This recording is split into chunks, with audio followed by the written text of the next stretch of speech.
and talk about broad-based categorical eligibility in a little bit more detail. And Les touched on why this is important for states when considering state cost share. I'm going to dive into that in a little bit more detail and also talk a little bit about an interaction between the expanded food stamp work requirements and the state cost share, because there is some relation there as well.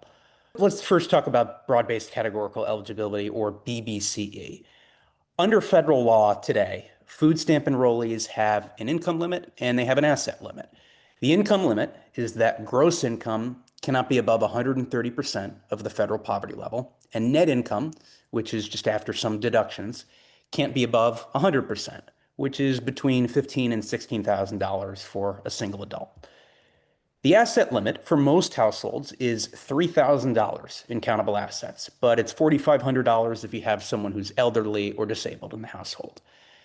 When we're talking about assets, though, we're excluding a whole bunch of things that you would normally categorize as an asset. So a primary residence, a retirement account or pension, a life insurance policy, a primary vehicle, in some states more than one vehicle, and personal possessions are all exempt. What we're really talking about is liquid assets like cash in the bank and stocks. We don't want individuals accumulating tens of thousands of dollars in their savings account for a program that's designed for the truly needy. But in the late 20th century, a concept of categorical eligibility was introduced. The theory was if you're already eligible for cash welfare, the TANF program, you don't need to be independently verified for the food stamp program. The Clinton administration, and later supercharged by the Obama administration, created broad-based categorical eligibility and essentially expanded the definition of what a TANF benefit was, while also permitting states to raise their income limits and get rid of their asset limits entirely. So now there's a whole set of what we would call non-cash TANF benefits that can make someone categorically eligible for food stamps, even if they exceed asset and income limits federally.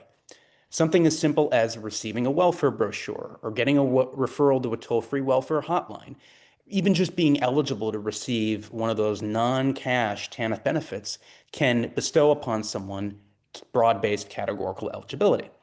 So the way it works is states get TANF block grant money. They can use that money to print out these brochures, set up these toll-free phone lines, and then they can deliver those non-cash benefits to households, making them categorically eligible for the food stamp program.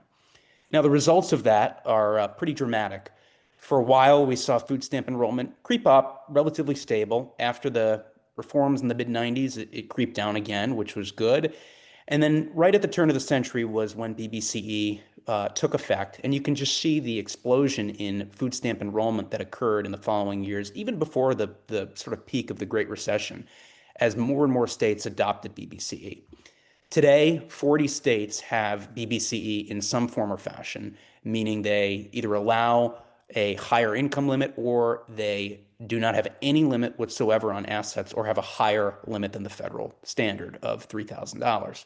The result of this, unfortunately, is that nationwide today, there are 5.4 million Americans on the food stamp program through BBCE that don't meet eligibility requirements federally, which is costing taxpayers about $112 billion over the next decade.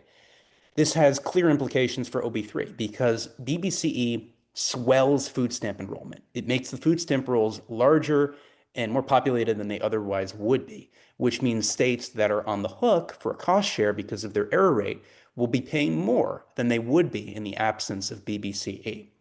So the solution without federal action is to roll back BBC at the state level. It can be done. Mississippi actually did it a handful of years ago, and they survived. They got it done. Their food stamp program is much more manageable than it was pre-BBCE. So it's something states have the power to do and should really consider in light of the state cost share to minimize their cost exposure and preserve the program for the truly needy. Now, one last thing I wanted to focus on briefly is the work requirements and the way that actually connects to the cost share. So just some quick background. Prior to the One Big Beautiful Bill, most food stamp work requirements applied to ABODs, able-bodied adults without dependents, age 18 to 54. But because of waivers and exemptions, most of these ABODs didn't work. 74% didn't work at all, only 23% worked full-time, and only 23% worked part-time, and only 3% worked full-time. OB3 changed this pretty substantially. It raised the upper age limit of the work requirement from 54 to 64. It applies it to parents of kids aged 14 plus, in addition to childless adults. It also eliminated categorical exemptions that were created in 2023 for veterans, individuals who are homeless, and young adults who recently aged out of foster care. It created a new categorical exemption for Native Americans, and it narrowed geographic waivers that could previously be used and can still be used in some fashion to waive certain areas of a state based on their unemployment rate. The policy recommendations are pretty straightforward. First, don't use geographic waivers. Don't set up this sort of patchwork of one county has a work requirement, the next county doesn't. So depending on where you live, you may or may not be exempt. It's a bad way to conduct public policy, and it results in many able-bodied adults being exempt from the work requirement just because they live over an arbitrary county line. Similarly, don't use discretionary or no good cause exemptions. These are allowances that states receive on an annual basis to exempt individuals from the work requirement, just as it says, for no good cause. It's at the arbitrary discretion of state human services agencies to make those determinations, and it can cause the work requirement to be less effective. And lastly, verify all exemptions, legitimate exemptions from the work requirement. So if someone's claiming they're medically unfit for employment, make sure they demonstrate that through a note from a physician or provider of some sort saying that they're physically or mentally unable to perform work, not just that they're self-attesting that they're medically frail or some other exemption criteria.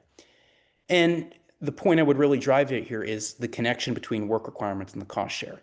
The more successful, the more robust work requirements are, the smaller the state cost share for those states whose error rates has put them on the hook for a state component, because work requirements can have an effect towards shepherding able-bodied adults from welfare to work and depressing the overall size of the food stamp rolls and refocusing on the truly needy, like children and adults with disabilities who are elderly.